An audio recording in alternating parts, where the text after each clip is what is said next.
few kilometers south of the border that separates the two Koreas, soldiers are taking part in live fire drills and full-scale military exercises.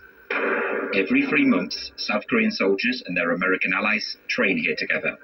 With global tensions rising and increased threats from North Korea, China and Russia, South Korea relies heavily on American military protection.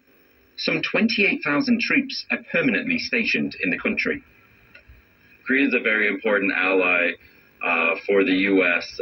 In terms of everything we stand for together over here in the peninsula. But this presence comes at a cost. By 2026, Seoul will have to pay nearly €1 billion for this American support. Before becoming president, Donald Trump had threatened to multiply that bill tenfold. If I were there now, they'd be paying us $10 billion a year. And you know what? They'd be happy to do it. It's a money machine, South Korea. American support comes with a hefty price tag, because South Korea hosts more than 70 US military installations. The country is also home to the largest US base overseas, Camp Humphreys. It's a real city spanning around 14 square kilometers, where American soldiers even train young Koreans. 1, 2, stop moving! You're in position of attention! In South Korea, military service is still mandatory, and each year nearly 2,000 young men are selected to complete theirs at a US base in the country. 1, 2, 3. This training program, called KATUSA, brings the two armies together and has passed on American expertise for 74 years. Hips, go forward. The more you enact your hips, the higher the weight goes. Here, nothing is left to chance, whether in physical training, classes, or even room inspections. At ease. At ease. See this? Do you want mold? No, sir. All right, well then dry it off. Yes, sir. Upstairs, guys.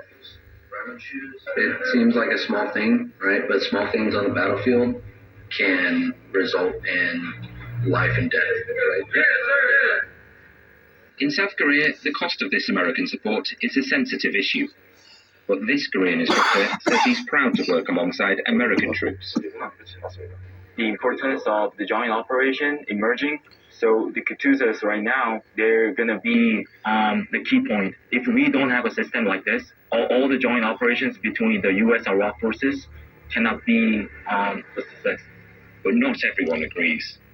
The American military presence and its massive cost worries some South Koreans. These pacifists don't see it as a protection, but rather a risk. In Seoul, this association has campaigned for 30 years for the region's disarmament. The Korean Peninsula is already in a state of permanent nuclear confrontation, but joint military exercises between the US and South Korea risk worsening this confrontation even more by pushing North Korea to further strengthen its nuclear stance. That is why we demand an end to these exercises to restore peace in the region. South Korea is not the only overseas ally for the United States in this region. Japan also pays for American protection on its soil, about €1.3 billion per year for nearly 50,000 soldiers stationed across the country. However,